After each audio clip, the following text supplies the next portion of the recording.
Hello students, welcome to today's class. आज की class में हम ग्रामर शुरू करने जा रहे हैं। तो ग्रामर शुरू करने से पहले हम कुछ इम्पॉर्टेंट चीज़ें रिवाइज करते हैं। तो चलिए स्टूडेंट्स, हम सबसे पहले बात करते हैं हमारे इंग्लिश के लेटर्स की। Letters. A letter is a smallest unit with the help of which we write an English word. Letter वह सबसे छोटी इकाई है जिसका प्रयोग करके यूज करके हम कोई इंग्लिश वर्ड लिखते हैं। इंग्लिश में 26 लेटर्स होते हैं। इन्हें हम दो प्रकार से लिखते हैं, capital letters, small letters. Capital letters को हम कुछ इस तरीके से लिखते हैं। स्मॉल लेटर्स को हम स्मॉल कर्सिव में लिखते हैं। तो स्टूडेंट्स, अब हम वॉवल्स और कॉन्सोनेंट के बारे में जानते हैं। इन्हें हम हिंदी में स्वर और व्यंजन कहते हैं। तो अब हम वॉवल की डेफिनेशन देखते हैं। Vowel, A E I O and U are called vowels. A E I O और यू को वॉवल्स कहते हैं। Consonant, all the letters except A E I O and U are called consonant. A E I O और U के अलावा बाकी जितने भी लेटर्स बच जाते हैं उनको हम कॉन्सोनेंट कहते हैं। स्टूडेंट, इसमें एक चीज और भी होती है, शायद आपने पढ़ी भी हो, सेमी वॉवल्स। W और Y are called semi vowels. W और Y को सेमी वॉवल्स कहते हैं। When they are in the beginning of a word, they are called consonant.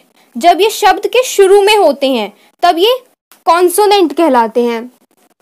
When they are not in the beginning, जब ये शुरुआत में नहीं होते तब ये वॉवल्स कहलाते हैं। जब भी कोई वर्ड वॉवल से स्टार्ट होता है उससे पहले हम एन लगाते हैं, और कॉन्सोनेंट से स्टार्ट होता है तो ए लगाते हैं। तो जो ये ए और एन है, इन दोनों का हिंदी में मतलब एक ही होता है, एक। तो जो ये ए ई आई ओ यू होते हैं ये वॉवल्स होते हैं। तो जब भी ये किसी भी वर्ड के फर्स्ट लेटर पे आते हैं, फॉर एग्जाम्पल हमारा फर्स्ट एग्जाम्पल है इंजीनियर। इंजीनियर को हम हिंदी में अभियंता कहते हैं। तो इसका जो फर्स्ट लेटर है ई, तो ये वॉवल में से है, ए ई। तो जो ये ई है ये वॉवल है, तो इसलिए हम इसके आगे एन का प्रयोग करेंगे। एन इंजीनियर, एक अभियंता। और एक बात और ध्यान में रखने वाली ये है कि जो ये ए और एन होते हैं ये खाली सिंगुलर के साथ लगते हैं, प्लूरल के साथ यूज नहीं करे जाते। हमारा सेकंड एग्जाम्पल है स्टूडेंट। तो स्टूडेंट का जो फर्स्ट लेटर है एस, ये ए ई आई ओ यू में से अलग है, मतलब ये कॉन्सोनेंट में आता है, तो हम इसके आगे ए लगाएंगे। इसी तरह हमारा थर्ड एग्जाम्पल देखते हैं, इंकपॉट। इंकपॉट मीन्स दवात। तो जो ये इंकपॉट है इसका फर्स्ट लेटर आई, जो ये आई है ये वॉवल में आता है, तो हम इसके आगे एन लगाएंगे। एन इंकपॉट, एक दवात। फोर्थ एग्जाम्पल है हाउस। हाउस मीन्स घर। तो जो ये हाउस है इसका जो फर्स्ट लेटर है एच, तो ये एच जो है ये कॉन्सोनेंट में आता है, तो इसलिए हम इसके आगे ए लगाएंगे, अ हाउस। फिफ्थ एग्जाम्पल है आपका एग, जिसको हम हिंदी में अंडा बोलते हैं। इसका जो फर्स्ट लेटर है ये ई है, ये वॉवल्स में आता है, तो इसलिए हम यहाँ पे एन लगाएंगे। सिक्स्थ और आपका लास्ट एग्जाम्पल है आर्टिस्ट, मीन्स कलाकार। तो ये जो आर्टिस्ट है इसके आगे ए है। तो आप इतने सारे एग्जाम्पल मैंने आपको बताए, तो आपको अभी तक पता चल गया होगा ये ए जो है ये वॉवल्स में ही है, तो इसलिए हम यहाँ पे एन लगाएंगे। एन आर्टिस्ट, एक कलाकार। स्टूडेंट्स, कुछ ऐसे भी एग्जाम्पल्स होते हैं हमें लगता है कि उनके साथ एन लगेगा पर वहां पे हम ए लगाते हैं। तो ऐसा होता क्यों है? ऐसा इसलिए होता है स्टूडेंट्स क्योंकि उनके प्रोनाउंसिएशन पे भी डिपेंड करता है कि हम ए लगाएं या एन लगाएं, प्रोनाउंसिएशन मीन्स उसका उच्चारण, उसके बोलने पे आगे स्वर आ रहा है या व्यंजन आ रहा है। आपके हिंदी में जो स्वर होते हैं अ आ ई ई, ये उस पे भी डिपेंड करता है। जैसे एक एग्जाम्पल हमने लिया है ऑनेस्ट मैन, ईमानदार आदमी।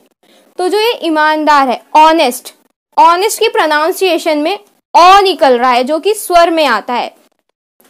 ऑनेस्ट मैन, यहाँ पे हम ओ की आवाज आ रही है तो हम यहाँ पे एन लगाएंगे ना कि ए, बिकॉज यहाँ पे ओ, ऑनेस्ट, ओ का प्रोनाउंसिएशन हो रहा है, उच्चारण हो रहा है। हमारा सेकंड एग्जाम्पल है आवर, घड़ी, जो टाइम में हम यूज करते हैं। तो ये जो आवर है इसमें भी हम एन लगाएंगे बिकॉज जो ये एच है इसके बाद ओ है तो हमारा प्रोनाउंसिएशन आ रहा है आवर ना कि हावर, तो इसलिए हमने यहाँ पे एन लगाया। थर्ड एग्जाम्पल है हमारा यूनिकॉर्न। तो ये जो यूनिकॉर्न है इसमें फर्स्ट लेटर तो यू है, तो आपको ये लग रहा होगा कि यहाँ पे एन आएगा, पर नहीं। जब हम इस यूनिकॉर्न को बोल रहे हैं, उच्चारण कर रहे हैं, तो या की आवाज आ रही है, तो इसलिए हम यहाँ पे एक लिखेंगे, आ यूनिकॉर्न। हमारा अगला एग्जाम्पल है यूरोप। तो जो यूरोप है इसमें भी उच्चारण करते वक्त, प्रोनाउंस करते वक्त या आ रहा है, तो यहाँ पे भी हम आ का यूज करेंगे, आ यूरोप। यूनियन, तो जो यूनियन है इसमें भी या आ रहा है, यूनियन, तो इसमें भी हम ए का प्रयोग करेंगे। अब आपको वॉवल्स एंड कॉन्सोनेंट का होमवर्क असाइनमेंट सेक्शन में मिल जाएगा, उसे कंप्लीट करके आपको सबमिट करना है। Thank you and have a nice day.